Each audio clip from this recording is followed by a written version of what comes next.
Welcome to another episode of the 1877 podcast. I'm just on my way to work and I thought I'd give you basically a bit of a preamble in regards to the next episode you're about to listen. Obviously I've listened to it before. I really think it's an inspirational and motivational conversation with Rick Clemons, who has a journey that, although different, is probably parallel to a number of our journeys through life and finding our true self, or being more like who we want to be. Enjoy this episode and I'll speak to you after it's done. Hello, you beautiful human. This is the 187 Said podcast and I'm 187. The 187 Said podcast is a podcast for men, those who identify as men, and those that care for them. I'm producing this podcast to normalise the conversation around many of the topics that have an impact on men. If you're finding the episodes helpful, then feel free to support me by sharing the podcast, talking about the subject, or even getting in contact with me and letting me know what subjects I should cover.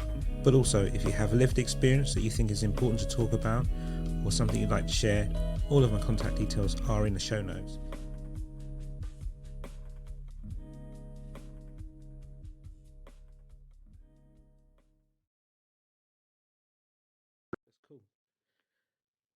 So my name is Rick Clemons. I am a resident of the lovely state of California in the United States. I'm a professional speaker, author, podcaster, and life coach who has turned something that happened into my world into a lifelong vocation. Never saw this coming when I stepped into this work. I thought, oh, this is interesting. I had got laid off from a job and finally said, I'm done working for other people, but wanted to find something else. And I never thought that in my journey of coming out of the closet that I would have taken that journey and turned it into my own lifelong work. And I'm very blessed at this stage that is exactly what I get to do. So the part you mentioned about coming out, what stage in life was that at and how did that come about? So it actually happened twice. Everybody's like, what do you mean it happened twice? I came out when I was in university at age 19, and due to religious upbringing and family pressures and it was a different time back then. I mean, this was in the early 80s. I hid myself back into the closet and said, okay, well, maybe this isn't who I truly am. And pretty much suppressed it.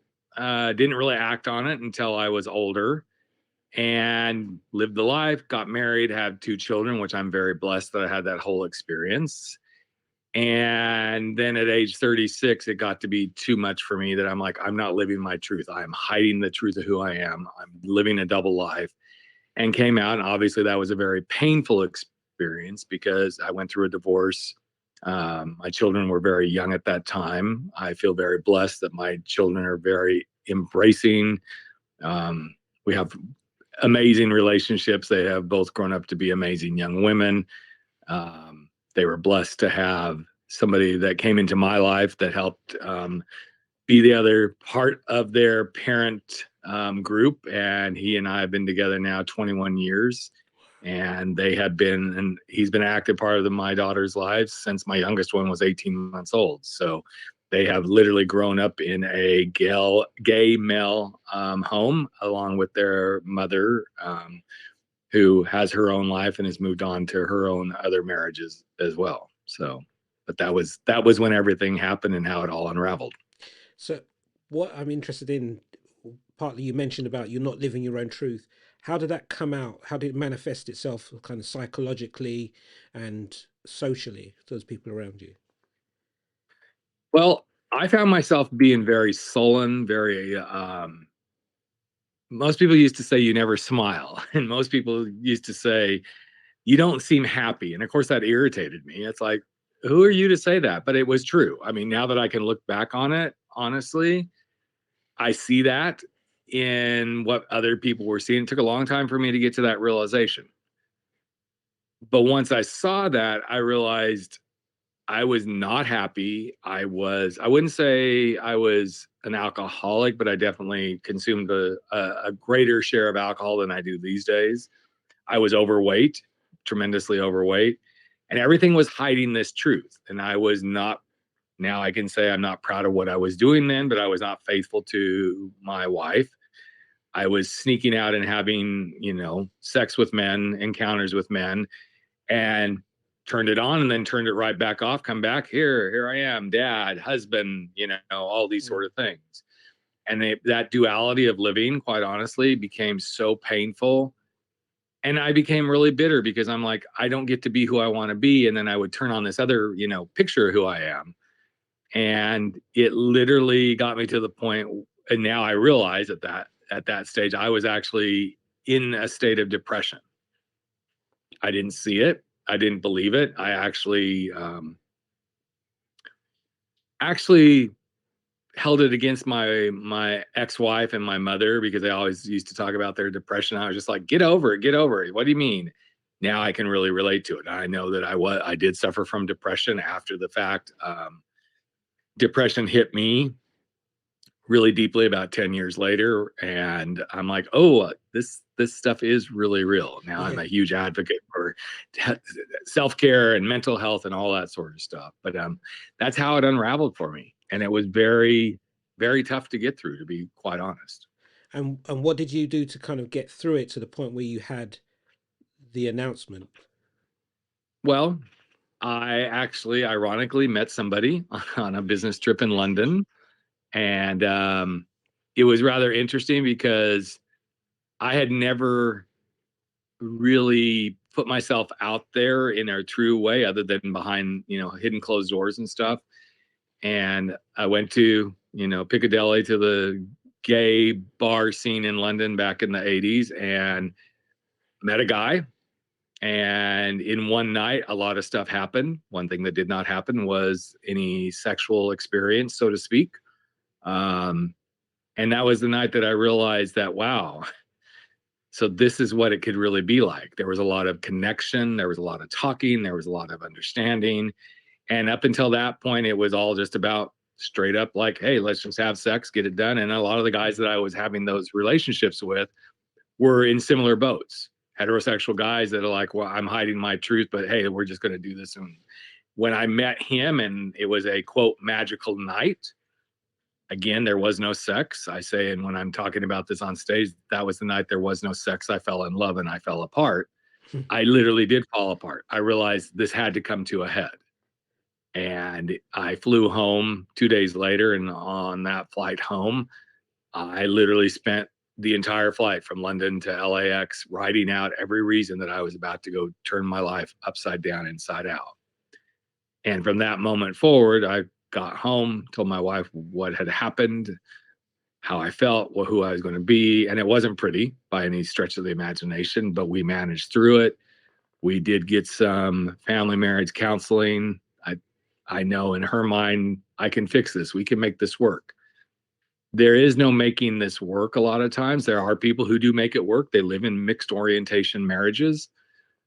For me, that wasn't going to be the solution. There was no, yes, let's get by, let's try to make this work. That just wasn't going to be part of the equation. So I started doing a lot of deep work. I did a lot of work with a therapist. I started being more myself, obviously out in the community. I had some hard falls and knocks, but through it all, I started to find myself.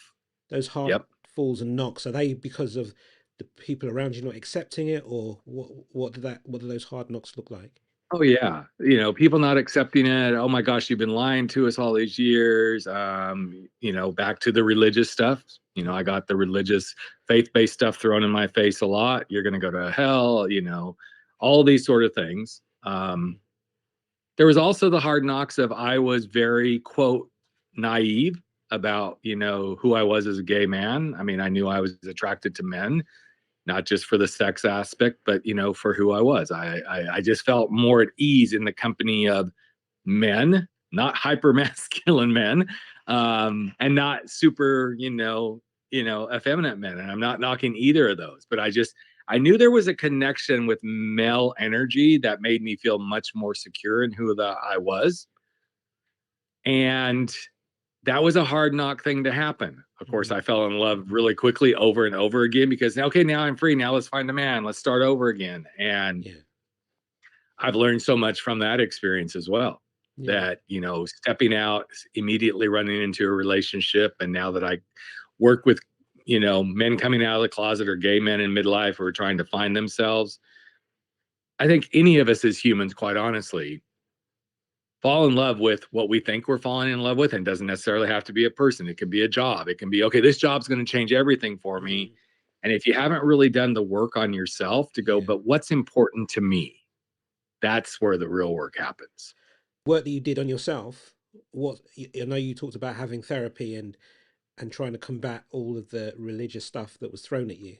What things? What are the key things that you kind of said or did for yourself that made you get closer to your actual who you are? I literally started confronting my values and beliefs and asking myself, is this my value? Is this my belief? I started looking at, who did I see myself as? I started asking myself, if this is who you want to be, what are you doing to be that? And there were really tough conversations. I mean, it wasn't easy. And most of the time I was processing a lot of this on my own. Yes, I had a therapist and I had circles of, people in my world. But one of the greatest benefits I had was the time alone.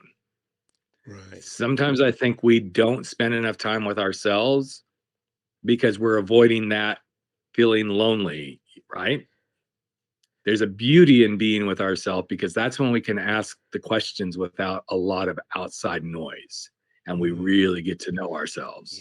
And it's a beautiful space to go be in. Not that it was easy. Again, I'm not going to say it was an easy journey by any stretch of the imagination, but I learned so many beautiful things about who I was. I learned a lot about hypocrisy. And I realized that part of what happened for me in the church relationship sort of thing was I couldn't put up with the, faith-based hypocrisy of, oh, you can't be that, but, oh, well, we can get divorces and all this other stuff. I'm like, wait, there's conflicts here, right? I saw the hypocrisy in myself. I had to confront narcissism head on because I was raised in a household where narcissism was prevalent. And I realized how much that narcissism showed up in my own world. And so I had to really begin to unpack. And even to this day, I still unpack, some of that. There's times that I'm like, you just need to be this way and do it. And that's because of the way it is. And I'm like, no, Rick, you don't get to do that with other people. Right. And so it's been a real big journey of, first of all, giving myself permission to love myself, to turn away from being a people pleaser and being a people pleaser in a good way versus, well, if I do this, they'll really love me. There's a lot to be said for most of us, whether you're coming out of the closet about your sexuality or you're coming out of the closet of something you really want to be in life. The reason you haven't probably gone and done what you want to do in life is you're trying to please other people. And as soon as you can unlock that key of, I love helping others and doing things for others, but when all that happens and you're hoping that, well, if I do this, they're going to really like me, you're doing it for all the wrong reasons. And those were some of the biggest things I've learned. What I'm really interested in is, whilst you've gone through all of this, you've got, do you say, is it 2 daughters? I'd like to know about the surprises you had in regards to how your children then embraced who you are, and when did you start noticing that you were getting some sort of rewards of being yourself with them as opposed to being just dad? Well, one of the things that I remember the most is when my oldest daughter was not quite 6 years old when this all happened. And it was probably in the first year. I had moved out, had my own tiny, tiny studio apartment. We lived really close to the beach. And I remember taking him down to the beach and we were just playing and having fun and laughing and all this sort of stuff. And she said, Daddy, it's so nice to see you having fun. Oh. And it broke my heart because I'm like, wait, I haven't been and I didn't want to get into it with her. I'm like, well, thank you, sweetie. I do have fun. And she goes, yeah, it's fun when you're having fun. That's beautiful. That was a huge moment because I realized how much me hiding myself and not letting my truest self come forward. And I was still struggling with that. I mean, that in the first year's time, that wasn't by any stretch of the imagination, that was not resolved. There were still times that I felt like, okay, I have to put this persona on. Oh, I have to be and even up until 10 years later, there were moments, and even now, every once in a while, I catch myself like, no, you don't have to put a persona on. Just be realistic, right? But to see that and to also see how in their own way they began to accept this is what it is. One of my greatest pains as a father is that my youngest daughter has no recollection. She was 18 months old. She has no recollection of mom and dad ever living together. And that's a really painful space for me. But to have those conversations and for her to say, it's okay, Dad. It's I love what I, have. But also to see the moments where I thought things were really good. And it was interesting, not too long ago, in the last couple of years, we were all together for a holiday or a birthday or something. It's so different when now your kids are adults, right? And you're sitting having wine, you're having cocktails, you're having conversation, right? And it came out that my oldest daughter had actually told my youngest daughter, they went to the same elementary school, but when my youngest daughter started kindergarten, my oldest daughter said to her, don't say anything about having two daddies. And I had never heard that. I had never heard that story in all the years. And I was like, wow, I didn't see that, right? Which not surprising. I think a lot of us as parents sometimes don't see things, right? But it was a really big growth point for me. Like, wow, not everything is as you think it is. So continue having conversations. That's it. And that was a really amazing lesson that I learned. And that brings me on nicely to talk about these conversations you've had with yourself, you've had with your family, you've built yourself around them, the conversations you're having with your community. And now you are having conversations or empowering people to have these conversations through your work at the moment, for your podcasts, your writings, and so on. Tell me a bit more about the things you advocate or you do with other people who are coming out. Well, first of all, I advocate that everybody has a coming out journey. Everybody on the planet has a coming out journey. And there's not just one. There's people who are having coming out journeys about, I'm not happy in my career.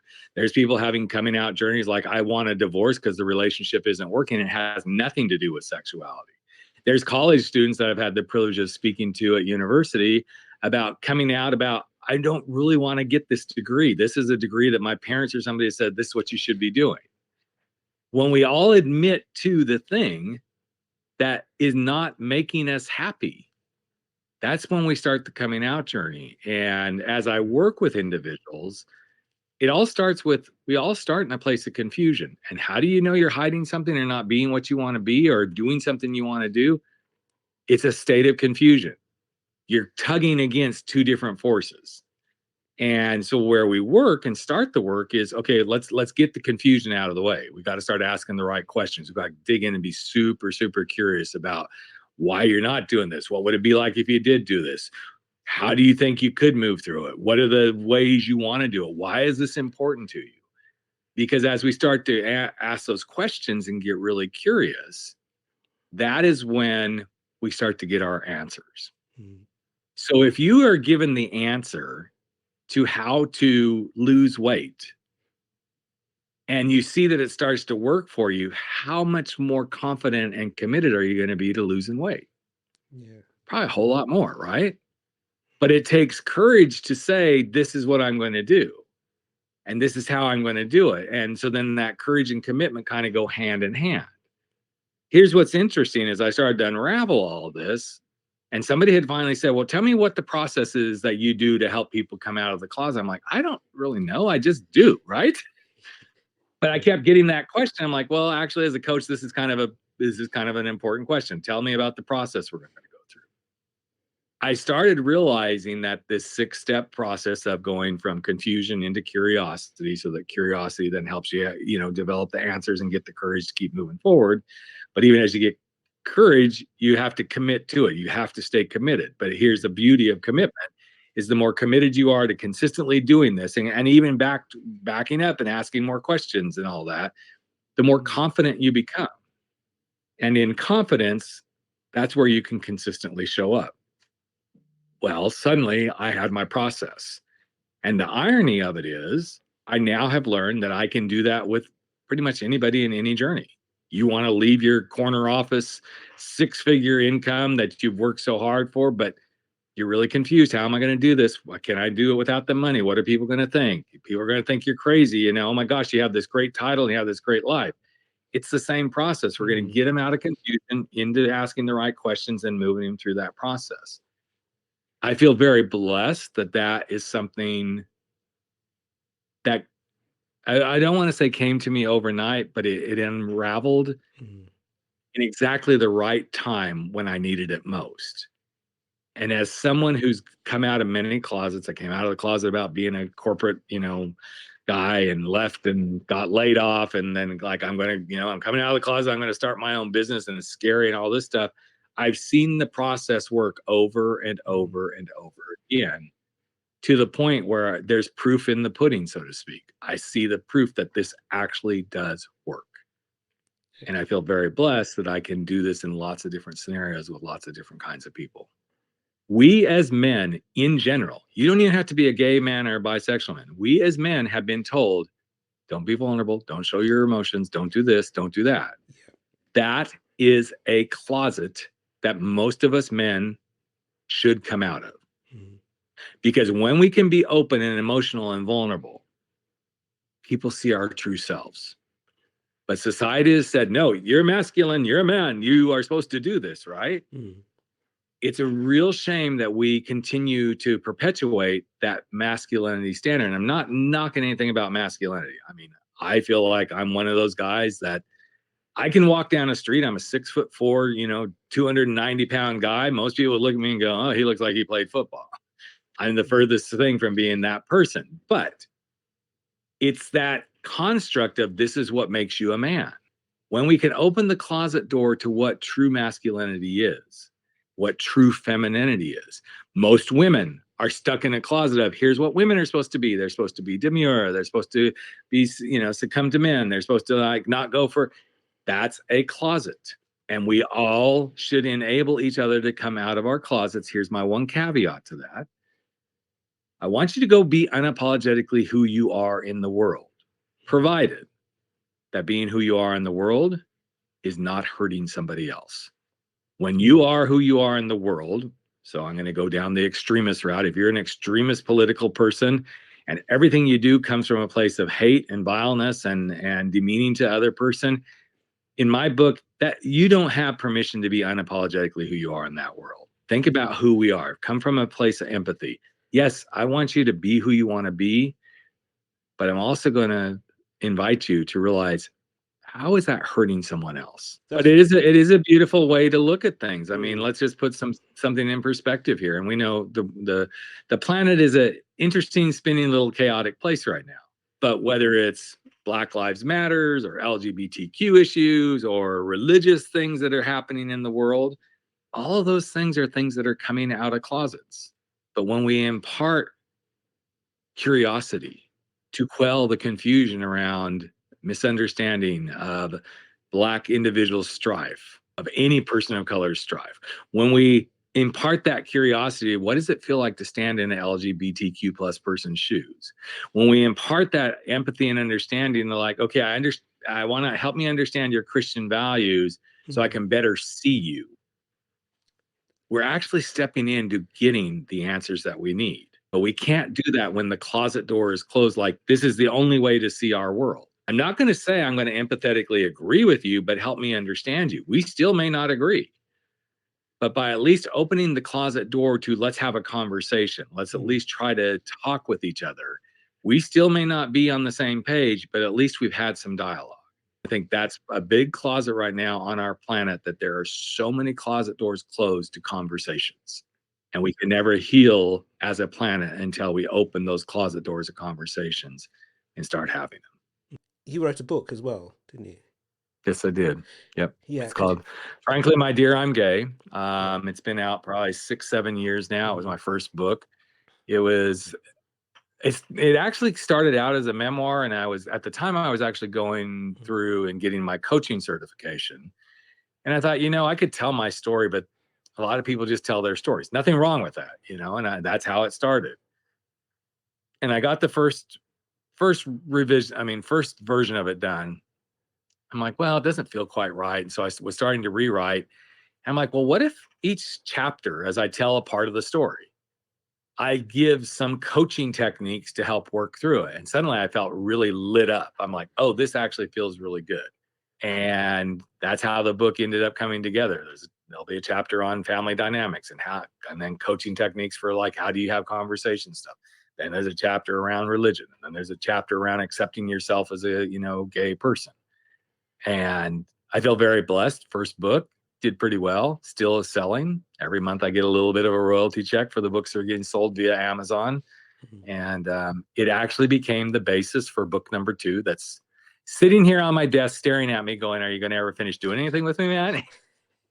It's written. I've got some readers actually going through it, ironically, that we're having this conversation today, because in the last 24 hours, 2 of the readers that I put it out to like, okay, you're friends, but I want the brutal feedback, because I knew these friends would be brutal feedback people, right? I'm really excited because I got feedback, all of it really good, all of it also very constructive. Mhm. So now I'm kind of in my own closet, like, okay, are you going to pull this book out of the closet and go get it published now, man?